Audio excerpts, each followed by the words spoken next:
Alright, ladies and gentlemen, I'm here on the show, and I'm going to do my NASCAR review here for Bristol and NFL news in the same video, because my video limit is like 8 videos, I think, so I'm just going to get the review done now.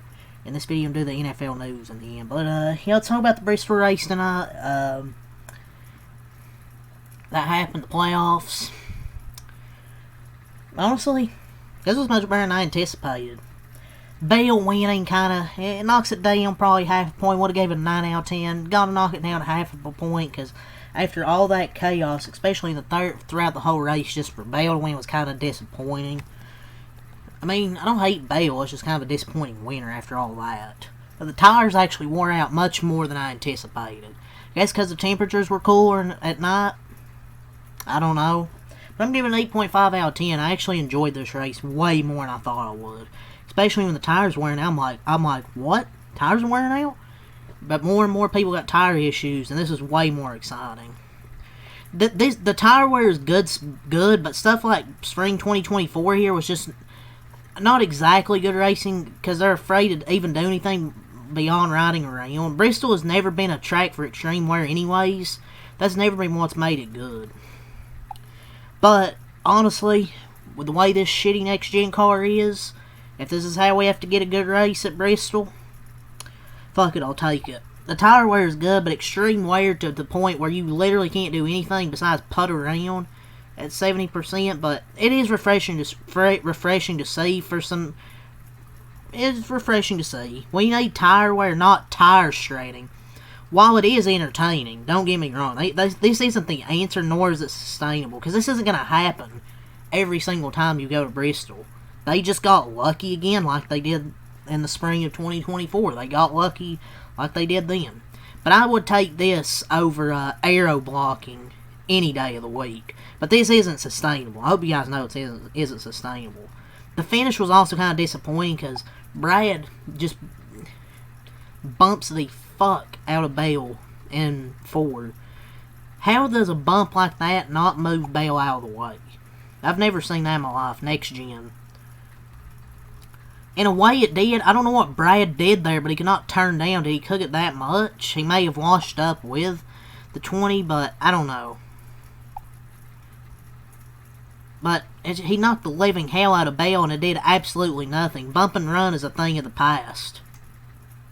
I guess he didn't hit him low enough. I don't know. And also, why did we do 10 yellow lights for a guy hitting the wall if we went green with like 8? I don't know why.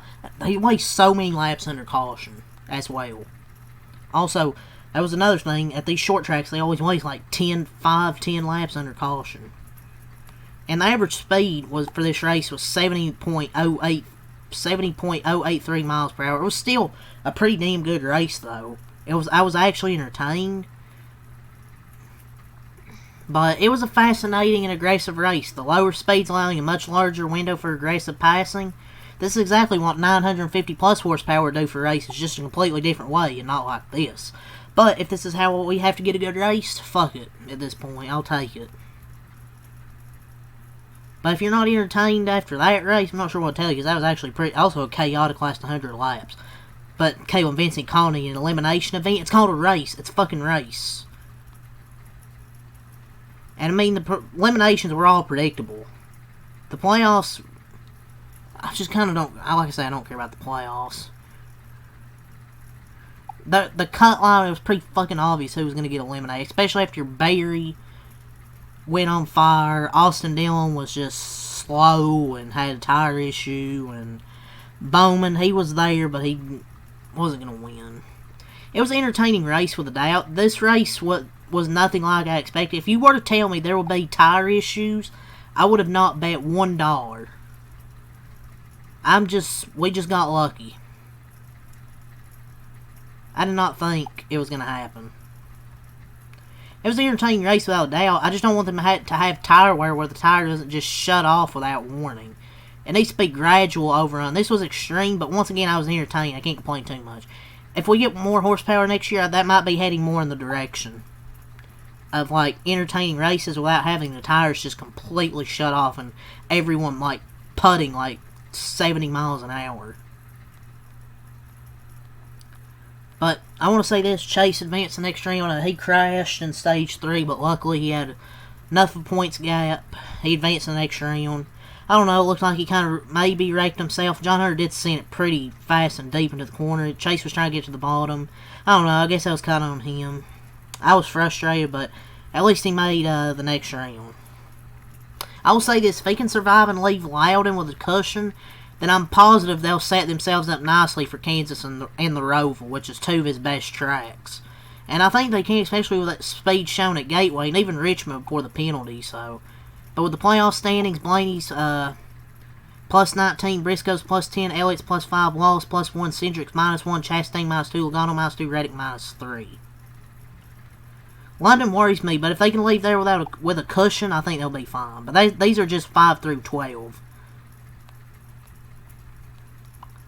But the past few months have just been bad. That's the reality. But if he's into the next round, we see anything can happen. Not a lot of faith that his team is being operating. But hey, there's a lot more we can do. There's not a lot more we can do. Just gotta hope they run well. But, man, I guess bump and run doesn't work anymore at Bristol like I was talking about. Seems like you have to hit them off center to the left or the left rear to make it work. You have to pull basically an Austin Dillon if you want to win. Silly what they gotta do to these cars to literally do anything. It was dumb, but that was the closest thing to good old Bristol in a long time. Start to finish, that was damn fun to watch. I'll tell you that. It's just funny that these are the extremes Goodyear has to go to get NASCAR's next gen to pass on a short track. It's ridiculous, but entertaining. And Corey Heim, I want to say this, driving the 6-7, finishes 6th in his 7th career Cup Series start. Driving the 6-7. Sorry, I had to do it. But my final thought is the Remagic tire wear. I think once again it was the temps. It got cold fast enough for them to never lay any rubber down. But I'm not sure. Because it's very obvious the PJ1 is preventing the left sides from wearing out. What happens if they just don't add the PJ1 and all 4 tires wear out? Because it was mostly the right side tires wearing out. The caution laps were insane, like I said. Not unusual for Classic Bristol to have a bunch of cautions, but we're running way too many damn caution laps. It's like 10 to 15 caution laps, it feels like. But also, Hamlin's plus 24, Larson plus 24, Byron's plus 24, Bell's plus 20, and Blaney's plus 19, the other top 5. But he can't even bump and run in these cars properly anymore, which sucks. But Brad gave Bell a shot. That's a Joe Gibbs sweep in the first round. And I will say tonight, with Corey Heim's 6th place finish, he has more top 15s than Riley Herbst this season in his 4th start. 2. Oof. But Daddy's money.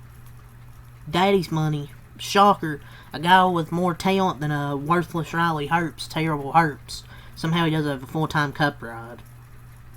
But I'm going to go over the notes for the race, just get that out of the way.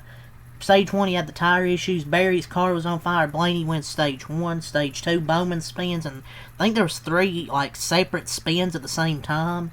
SVG spins and Gibbs wins stage 2. There was a yellow for SVG. Custer crashed. Gregson spins. Elliott crashes. Stenhouse crashes. Larson and Suarez crash. Hamlin and Allmendinger crash. Wallace crashes. And Bell ends up getting the win. Ty Gibbs also had a flat tire, which really ruined his night because he was really damn fast. Led like 200 laps. So, yeah, but those are the notes from the race. But yeah, Christopher Bell wins his 4th race of the year, his 4th race of the season, his first victory since that 3-race winning streak early in the year. So, this is more entertaining than the spring, but I'd personally rather than fix the damn car instead of forcing Goodyear to make the tires die after 30 laps, because it was silly. It was been a fun race, don't get me wrong, but the tire wear should be gradual overrun, but you know, it's so weird that we build race cars that race so poorly on ovals that we somehow require the tire companies to be almost entirely responsible to fix it. It's entertaining to watch, but it just sucks they die after like 30 or 40 laps, the tires. But, hey, I'll give them credit. At least they actually gave us an entertaining race. Well, I should say Goodyear. It's not really NASCAR. It's really just Goodyear. Not really NASCAR with their shitty car. Let's go over the finishing results here. Christopher Bell gets the win. He led 12 laps. Brad Keselowski, second. He led 33 laps. Zane Smith, third, and really top 10 all night. led 5 laps. Blaney, 4th, led 30 laps. Logano, 5th, led 7 laps. Corey Heim, 6th in the 6-7 car. Carson Osevar, 7th, led 26 laps. Bowman, 8th. Chase Briscoe, 9th, led 127 laps. And Ty Gibbs, 10th, led 201 laps, but had a flat tire that really killed his night. But Chase Briscoe and Ty Gibbs were really damn fast as well.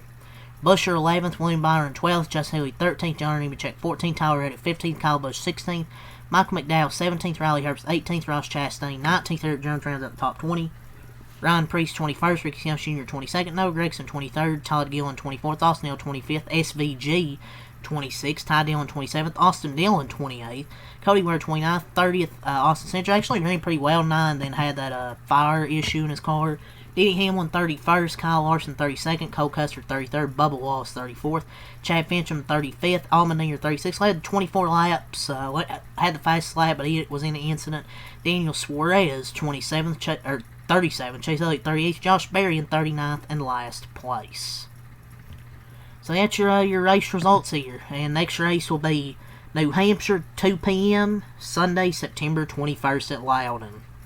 So let's talk about some NFL news here to end it. So if you enjoyed the NASCAR portion, good night. The Cowboys and standout guard Tyler Smith, they've agreed to terms in a 4-year, $96 million contract extension. One of the best offensive guards in the league. Very, very smart extension just to get it done early, to lock it down for one of the best guards in the game. A great move here. The NFL is basically stealing $11.5K from Nolan Smith for taunting. Rumors Jerry Jones called the Jets to initiate potential Micah Parsons for Quentin Williams trade, but New York told them they didn't have the resources to pull it off. The Patriots are trading wide receiver Jalen Polk and a 2028 7th-round pick to the Saints for a 2027 6th-round pick. Rumors, multiple teams inquired about trading for Eagles receiver A.J. Brown this offseason. The team had absolutely no interest whatsoever in trading him. I mean, I get it, but why would they trade him? So let's go over the injury updates from Mr. Schefter. The Bucs have ruled out wide receiver Chris Godwin and offensive tackle Tristan Wirfs from Monday night's game in Houston. So 2 key players are going to be missing in this one.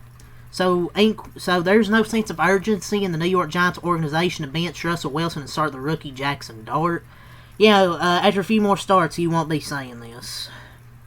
Raiders head coach Pete Carroll said tight end Brock Bowers' knee practiced today, looked terrific, and is expected to play Monday night versus Chargers, thank God.